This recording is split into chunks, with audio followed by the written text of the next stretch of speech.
This is the nature of things. I'm off to the airport on a very special journey. I'm flying into the future, to places where new ideas about the economy and the environment are taking root,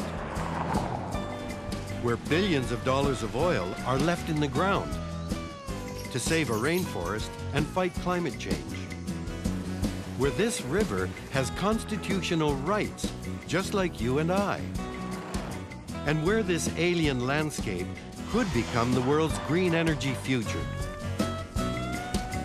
Bet you didn't think I'd be coming to Ecuador and Bolivia, did you?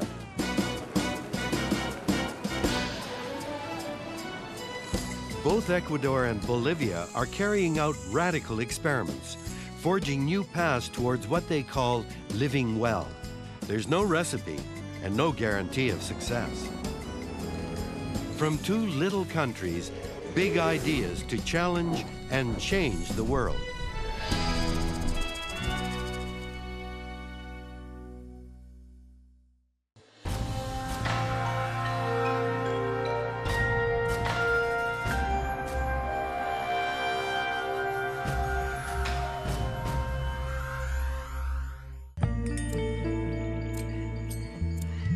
Nature has a twisted sense of humor. Here in Ecuador's Uyuni Biosphere Reserve, over millennia, the forces of nature have produced perhaps the greatest levels of biodiversity on the planet, where the equator meets the Andes and the Amazon, and every inch of it bursting with an unimaginable richness of life.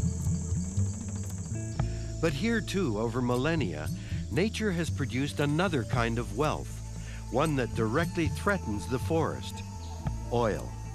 Nearly 900 million barrels of it, worth more than $7 billion. Nature versus oil. For most countries, there'd be no question which one would come out the winner.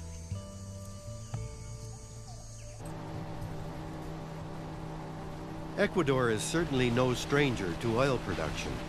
Around Uyuni, the country's been drilling wells since the 1970s. So you'd expect that with all that oil further upstream, it would be goodbye forest, hello oil profits. But guess what? Today, Ecuador is daring to do things differently. September 2007, a UN General Meeting on the Environment, and President Rafael Correa of Ecuador makes a proposal unlike anything you've ever heard. For the first time, an oil-producing country, Ecuador, where a third of the state's resources depend on oil exploitation, is renouncing this revenue to conserve one of the most biodiverse regions of the world. The audacious project is called the Uyuni ITT Initiative. So even though Ecuador's economy depends on oil, and the oil under this forest represents 20% of their reserves, with some help from the global community, this poor country will leave the oil in the ground to combat climate change for the good of nature and humanity. It's certainly not your traditional model of economic development. Thank you for doing this. I had to meet President Correa to sit and talk to him about this new path that Ecuador is on, the path towards what they call living well. Let me tell you that the Constitution of Ecuador is the greenest, most ecological in the history of humanity, the first to give rights to nature, seeing nature as the source of life. And together with that focus comes a new vision of development called living well. Living well isn't a mere political slogan of President Correa. It's the guiding principle in the country's new constitution, brought in by public referendum in 2008. We, women and men, the sovereign people of Ecuador, hereby decide to build a new form of public coexistence in diversity and in harmony with nature, to achieve summa causae, living well. Causación autoridades originarias. Causación Pachamama. And remarkably, the inspiration for it comes from these people, indigenous people of the Andes, who for centuries were the most marginalized of society. Today, indigenous concepts like living well are entrenched in the highest political charters, not only of Ecuador, but of Bolivia too. But the road to living well is paved with good intentions, because with big ideas come big risks and the possibility of big failures.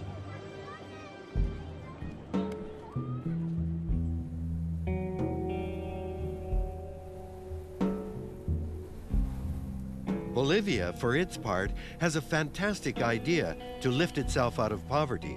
But like all good ideas, it must do battle with the realities on the ground. And this is the ground it's dealing with. If we told you that in 4 years, this place would be a global industrial center for clean energy, would you believe it? This is the Salar de Uyuni, the largest salt flats in the world. It's a white desert so flat that NASA uses it to calibrate satellites. When the gigantic lake that filled this valley 40,000 years ago dried up, it left behind an endless crust of salt and other minerals. Moises Yucra and his family have been making a living harvesting that salt for generations. When I was a child, I'd always helped my dad. Ever since I was about 5 years old, I helped. Sometimes I think it's hard work, but by now, I'm quite used to it. The air is frigid and the sun burns. If you think shoveling snow is hard, try wet salt. While Moises says he gets by comfortably enough, for him and others around the Salar, things may soon take a stunning turn. Because in the briny waters beneath this salt flat, there also lies the world's largest reserve of lithium. And Bolivia believes that lithium is their ticket to prosperity. Here's why. In large part, we owe the wireless revolution to lithium. Lithium-ion batteries power all our electronic devices. But lithium batteries also power electric cars. So when the electric car market takes off, demand for lithium will skyrocket, thrusting Bolivia into position as the Saudi Arabia of clean energy. Or so they hope. Moises and nearly everyone else in town will tell you that mining the lithium in the salt flats is the key to the country's progress and prosperity. Why do I say that? Well, because one day there will be no more oil, no more gas. But what there will be is our lithium. That's the future of Bolivia. As a poor country, you'd think Bolivia would be looking for the fastest way to sell its raw lithium to the highest bidder. But there's new thinking going on here. From the start, the idea was always to sell a value-added product. For that reason, we've built a pilot plant so that once we have lithium carbonate, we can add value to it by making lithium batteries. Para que cuando nosotros tengamos ya el producto terminado, como es el carbonato de litio. The plan is to develop an entire high-tech industry on the edge of this desert, going from the raw material right through to the manufacturing of lithium batteries. And they're planning on doing it nearly all by themselves. To understand why Bolivia is determined to go this route, we went to La Paz to meet with State Lithium Project Manager Luis Echazu. Bolivia cannot keep simply exporting raw materials that benefit the industrialization of other countries. So, not only in this case, but in others as well, the government has a different view and is taking leaps like this, which come with many difficulties. We can't say that it's an easy path, but as we advance, we show that it's possible, overcoming many difficulties, one by one. Y sorteando una a una muchísimas dificultades. With its lithium project, Bolivia is aiming to break with history, using its natural resources to leap into the future and radically advance the country. Ecuador, for its part, has an entirely different proposal for how to think about natural resources. What if, instead of treating nature as a thing, we treat it as a living entity? And as a living entity, we recognize that it has rights. In 2008, Ecuador did something astounding and gave constitutional rights to Mother Earth.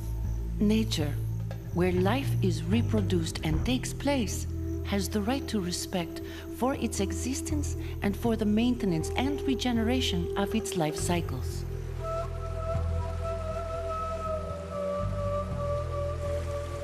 Granting nature rights is perhaps one way to put the eco back into economics and bring balance to our relationship with the natural world. The man who helped rewrite the Ecuadorian constitution certainly thinks so.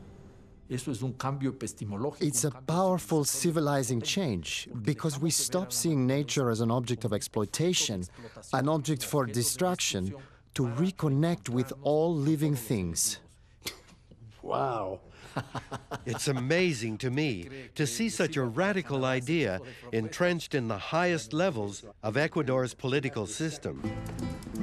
But to see what giving rights to nature means in practice, I have to travel across the country to the Garden of Paradise. The Garden of Paradise is what Americans Richard Wheeler and Eleanor Huddle called the property they purchased a few years ago near the town of Vilcabamba in southern Ecuador. We heard about a very pretty farm that was near a river, and we decided we were curious to see what it looked like, 30 seconds on the property, and we knew that we'd been spiritually hijacked. What sold them was the fresh water that skirted the property. The river was important to us because we know how important water is in terms of survival and thriving. Little did they know, this river would soon make history as the first to demand its rights as a living being. The story begins in May 2010, when a provincial construction crew begins work to widen a local road. So, tell us where we are. Okay, this is where we're standing is Lot 4 on our property, and this is where the provincial government had thrown a lot of dirt and rock into the river. And so they were deliberately using the river as a dump? Well, they were using it as a dump, but also this was a straight cliff, and they didn't want it to erode out. So they threw the stuff into the water. Their appeals to stop the dumping ignored, Nori and Richard begin documenting the work of the crew. All of that rock and gravel is having a major effect on the river. If you cut down the width of the river by half, what you do is you double the velocity of the river. Right. And with doubled velocity, what happens is that the river current picks up everything that was thrown in and takes it downstream. That spring, with heavy rains, the effect of this newly narrowed river hits home. And about 2 in the morning, Richard and I woke up to the sound of something that sounded like a train. The river had come in all the way in through there and had just eaten out. And we weren't sure if we were going to be flooded up there. Right. We thought we might have to flee. It looked like it was going to undercut the cliff that our house was on and take our house out. So let's go on up and look at the other end of it. Okay. The river, racing much faster than usual, floods 1.5 hectares of their land. Richard and Nori file a complaint, and months of inspections and meetings pass by. And then one day, the dumping simply starts again. When that happened, I went kind of ballistic. And I said to them, I'm going to keep to LOCA. We're filing a lawsuit against you today. And it's going to be an emergency lawsuit to get you to stop. That lawsuit will become the first test of nature's constitutional rights in Ecuador. It's a test that will measure the space between a good idea and its application in the real world. That's a space that haunts every big idea, perhaps none bigger than Bolivia's plans for the salt flats of Uyuni.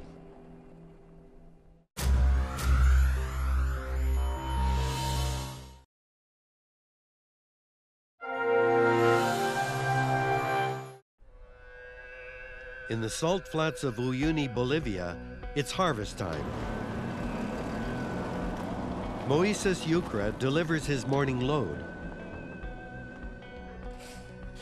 And then he'll go back for 2 more rounds. There's plenty more salt where this came from.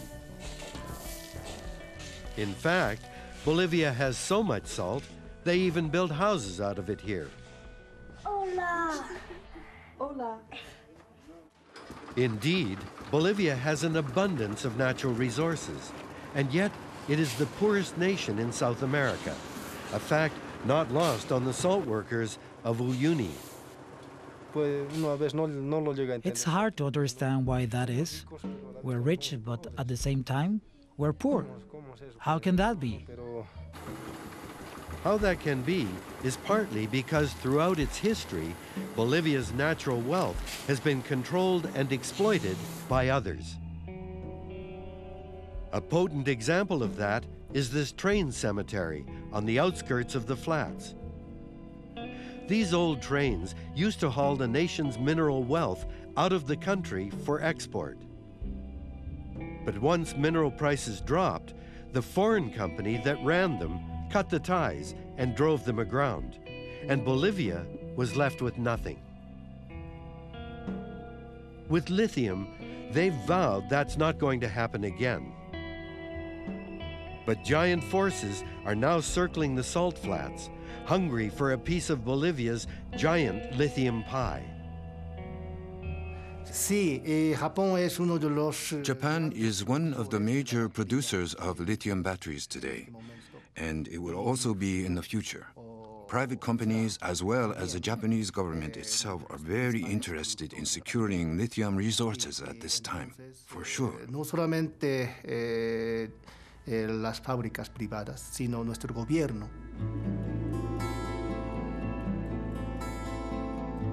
In the past few years, Japan, Korea, and China have donated millions of dollars in equipment and infrastructure to Bolivia, all designed to sweeten the pot when the time comes for negotiating joint ventures for the production of lithium batteries. And yet, until that day comes, Bolivia is going it alone, which is just fine as far as Moises is concerned. Why won't they let this country develop? Why do they think we can't do it? We're just as good as they are. We also know how to think. If we can do it our own way, who knows, things could turn out even better. But it's a colossal challenge. We're talking about a country that imports nails, suddenly building a high-tech industry from the ground up, in the middle of practically nowhere. No water, no electricity, and every single building material has had to be trucked in from hundreds of kilometers away. And if the logistical challenge isn't enough, the scientific one is no less great. Underneath the endless crust of white lies salt water, filled with elements like sodium and, of course, lithium. Getting the lithium out of that water and to the level needed to make car batteries is a complex process. It involves long periods of evaporation in these pools for the compounds to settle out, multiple phases of testing back at the lab, and then a final stage of lithium purification. It's certainly not a high school science project. Project manager Luis Echazu is well aware of that, but insists they're doing the right thing. Well, there are countless difficulties, starting with the lack of knowledge, which we've been dealing with for 4 years now. Unlike other attitudes and projects that would have preferred to hand the deposit to a foreign company and have them do everything in return for some measly royalties, and with the government not generating any wealth, knowledge, or technology, not generating anything at all you got was some money for the state bureaucracy. Here, we're involved in a venture. We are doing the research. No generaba riqueza, no generaba conocimiento, no generaba tecnología, no generaba nada. Recibía un poco de renta para la burocracia estatal.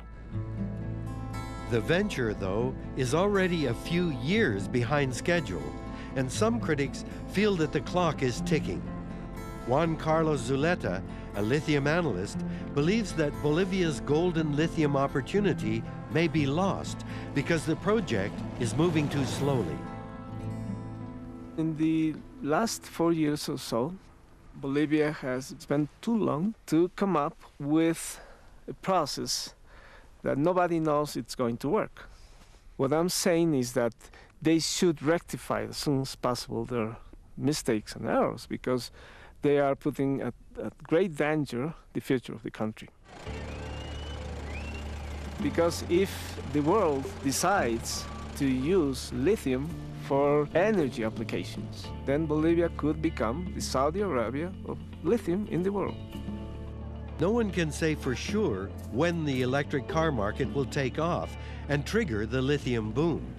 But when it does, will Bolivia be ready? As honorable as Bolivia's intention to lift itself out of poverty may be, the fast-paced world of technology may not be able to wait for history to be made here. And how long can the Yasuni forest wait before the pressure to pump its oil grows too strong?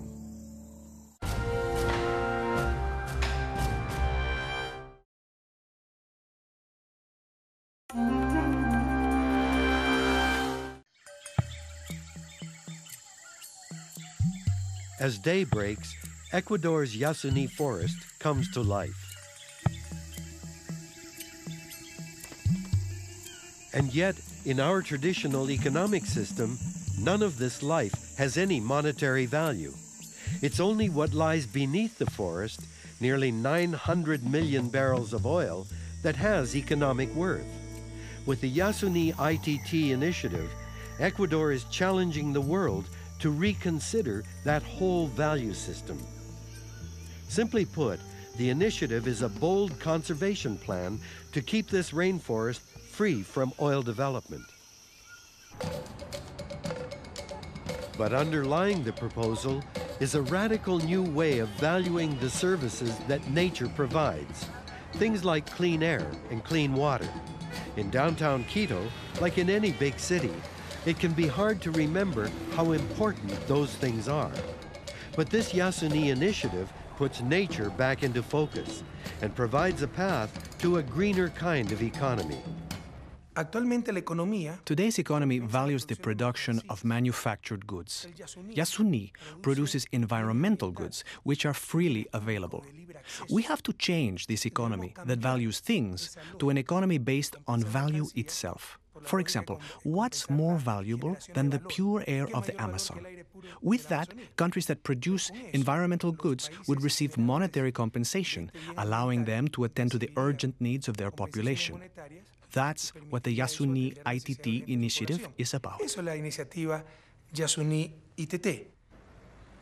Ecuador is a member of OPEC, so many think it's crazy for having such thoughts. The country's former Minister of Energy, Alberto Acosta, has heard that since the day he first proposed the initiative.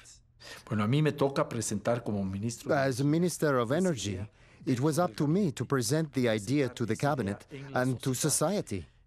Imagine for a moment how the President's cabinet would respond when the Minister of Mines and Energy, the Minister of Petroleum, says that one of the great options was to not produce or extract petroleum. They thought the minister was a little crazy, and they were completely right.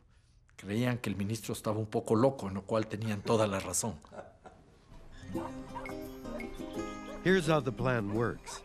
Ecuador could make a much-needed $7 billion from selling the oil under the forest. But with the Yasuni initiative, they guarantee that they will protect the forest and give up half the profits if the international community contributes the other half, $3.5 billion. By leaving the oil underground, we avoid sending 400 million tons of CO2 into the atmosphere. So we're keeping the air pure. It's fair and logical that the rest of the planet contribute, especially when Ecuador is not a polluting country, but one that produces environmental services. It's other countries who pollute.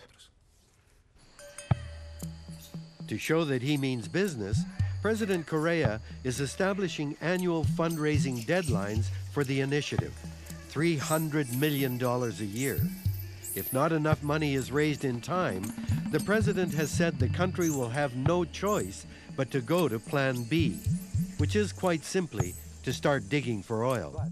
All of which raises some serious questions in my mind.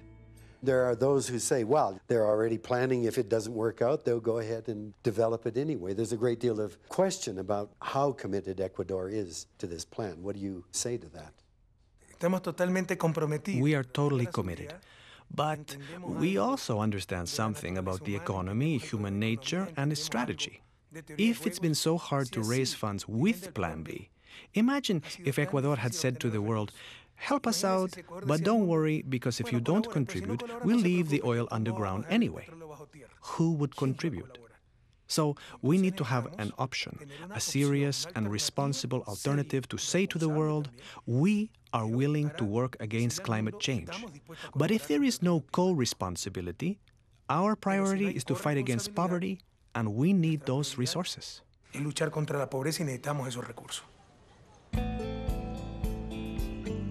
But let's say the international community does come up with the money to save Yasuni.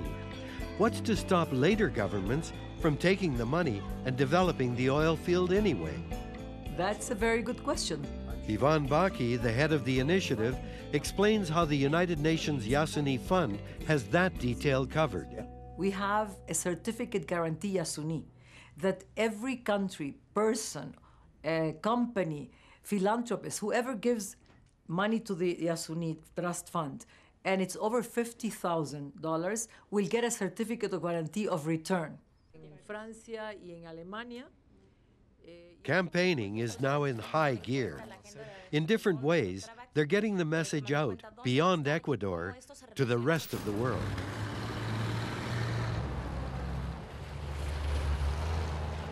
This is not going to happen. This is not right. Come on, right. Go ahead. Come on. We're planting trees. We're not supposed to be digging for oil in this park. But the thing is, they put this thing in a public park. They have a permit. There's nothing we can do.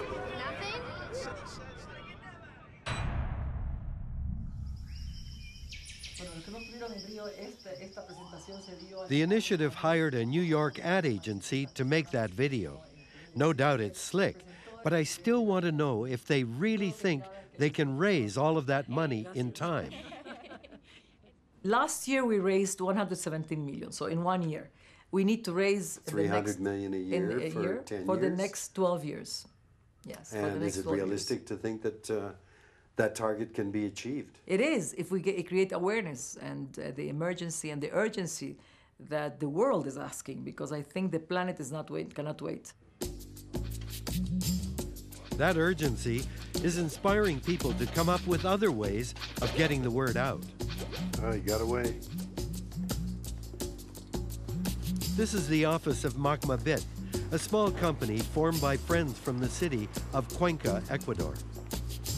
The game is called Age of Yasuni, and it highlights the Yasuni project to leave the oil in the ground. The use of cell phones and smartphones is growing very quickly. So the best way for us to reach people all over the world was making a game that you could download for free.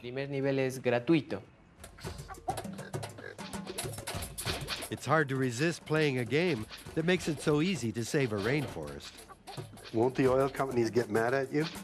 We hope not. And when it comes to getting high scores, no other forest scores quite as high as this one. We are here at a place that's recycling everything.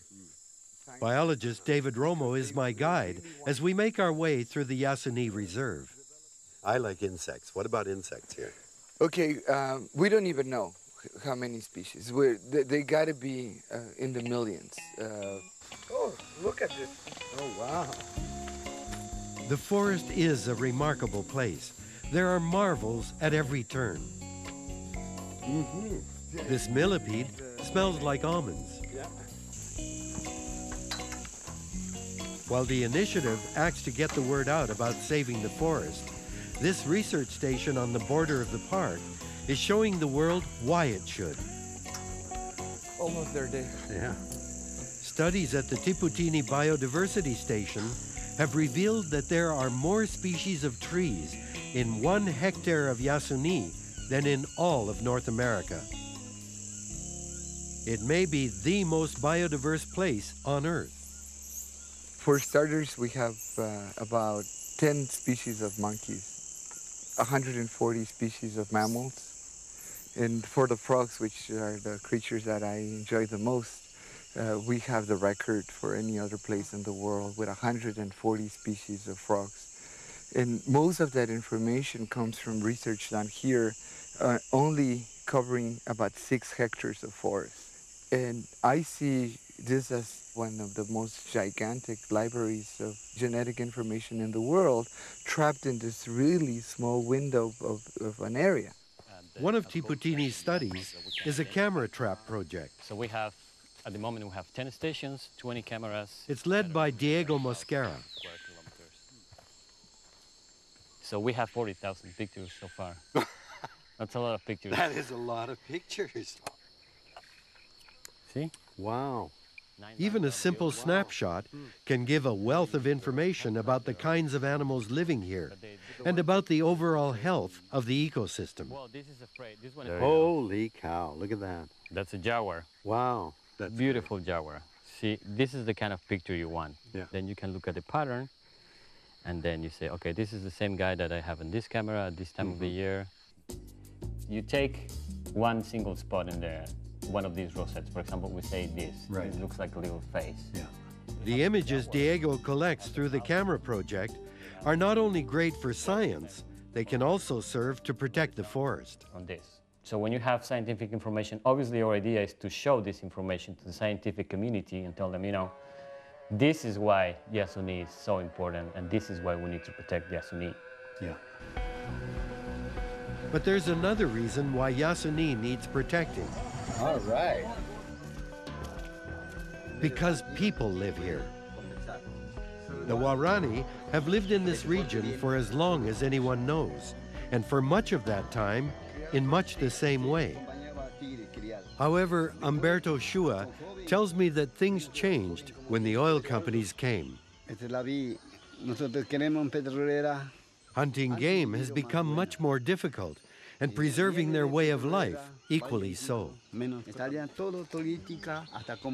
He also tells us that deeper in the forest live 2 peoples with virtually no contact with the modern world. If this last stretch of Yasuni is exploited for oil, he fears for their survival. At this point, no one can say what will happen to these peoples, because no one can say if the initiative will even survive the next fundraising deadline. But by comparison with another stretch of nearby forest opened up for oil, Tiputini's director, Dr. Kelly Swing, has a good idea of what awaits the area should the initiative fail. Oil was developed starting in the 1970s, and there's basically nothing of forest left. It's horizon to horizon loss of the ecosystem. If that same kind of impact occurred within a matter of minutes or hours or days, we usually refer to that as a natural disaster. But when we let it happen over a period of decades, we call it progress. With the Yasuni initiative, Ecuador is trying to change that definition of progress. I truly want Yasuni to live forever. It's been here for millions of years. It's been the home of people that have lived in harmony with this place. So I think we need to make it work. Back in the salt flats, making it work is what Bolivia is intent on doing with its lithium project. But the question is, what might be lost along the way?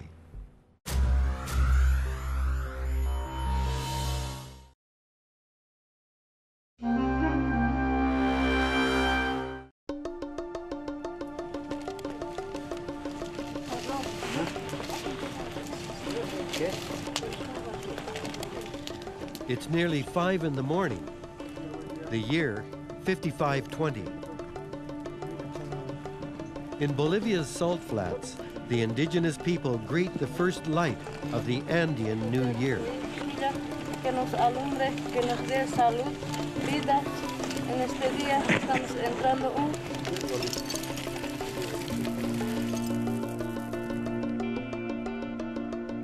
In silent contemplation, they absorb the golden energy of the sun. The search for boundless energy has been a perennial dream for people of all latitudes. That dream is alive and well here, where Bolivia aims to develop a full-scale lithium industry. But like most dreams, it's a mixture of fantasy and fact.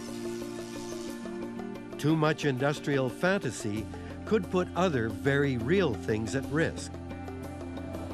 The town of Uyuni makes its living from tourism that depends on the salt flats being essentially untouched. A 3-day tour takes you from the salt miners in the north to the volcanoes, geysers, and flamingos of the south. 70,000 people visited the area last year. How much will lithium manufacturing impact these pristine flats? There are questions about how clean and green this lithium project is. Elizabeth Lopez is an environmental activist in Bolivia. The issue of lithium is very new to Bolivia, at the level of technology and at the level of challenges. And just as new is the issue of the environmental impacts that this may have. So there's a lot of uncertainty about what can happen environmentally related to the intensive and massive exploitation of lithium. A big concern is water, and no matter what kind of mining you're doing, industrialization needs water. The salar can't exist without water. If you consume more water than what is available to replenish it, then it's possible that we're talking about the total destruction of the salar. But it seems that the urgency of development, of raising the country's standard of living, takes priority. The problem with studying the whole watershed is that it's a very long study, which we'd still be working on today. People criticize us for that, but the fact is that there are people who don't want us to ever get going with this project. If their lithium dreams come true, Bolivia will have broken with history, set itself on a path to greater prosperity, and become the example for developing nations around the world. But if it fails, the lithium pilot plant may join this train cemetery as a monument to the best-laid plans of industrialization. For his part, Moises is placing his bets on the project and the hope of a better life for his children. It would be a great idea for my kids to work in lithium. They'd go to university and then go work in the plant. Why not? I'd be proud of that, for sure. Perhaps the lithium project will deliver on its promise of progress for future generations. But all the better if it does so without affecting what the salar is to people today. Over in Ecuador, there's another promise waiting to be delivered. Nature was given rights in the Constitution, and this river is making its claim. Nori and Richard head to the city to meet with their lawyer, Carlos Bravo. Their aim is to have the Vilcabamba River restored after it was damaged by a government construction crew. We showed him the footage on the computer, and he said, well, how do you want to pursue the lawsuit?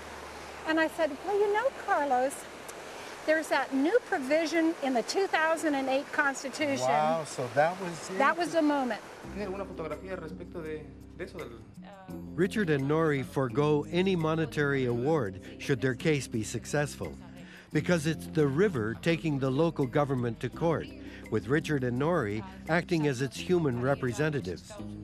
The case hinges on the right this river has to exist, and not on damage to their property. For me, it was a great opportunity to do something for nature. This is the beginning of a legal system in favor of nature, which we hope will be well received, analyzed, and studied. December 15th, 2010, the Vilcabamba River has its day in court. We go in for the meeting with the judge, and Carlos does his thing and says it was not just an act of nature. The river has never destroyed land like this in the past. It was because you guys dumped all this material. He said it, of course, in fancy lawyer language. Right. And the judge threw the case out.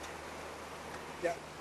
Perhaps because it's so new, Nori and Richard felt that the rights of nature argument hadn't been understood. She didn't get it. Not at all. We came out of there like, can't believe it. She has no idea what she's talking about. And I said, well, we are going to appeal this. And Carlos says, of course.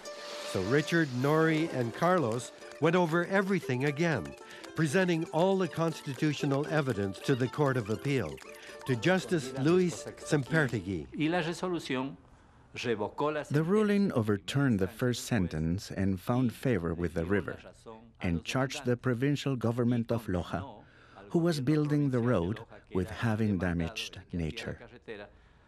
Los condenó por daños a la naturaleza.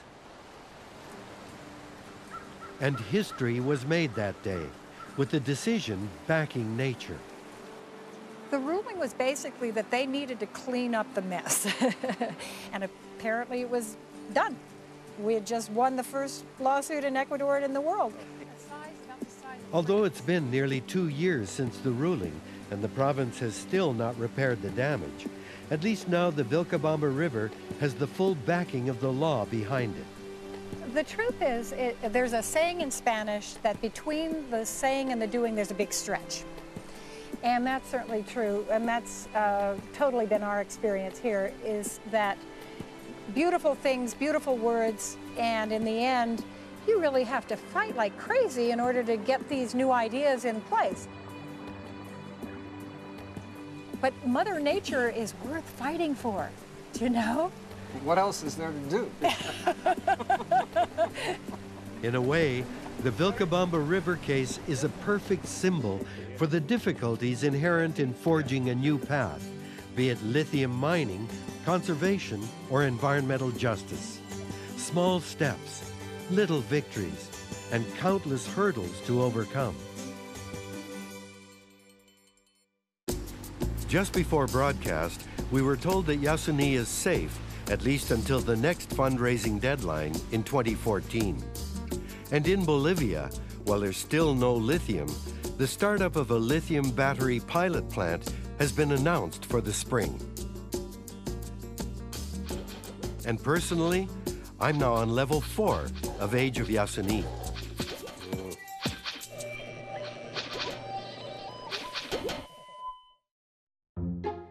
For millions of years, mosquitoes have been honing their skills, becoming experts at finding their next victim. This is the proboscis. She's a bloodsucker. They're so versatile. It's all about her passing on her genes to the next generation. I've kind of lost the head. They are beautiful. They just keep one step ahead of us. The buzz about mosquitoes, next time on The Nature of Things.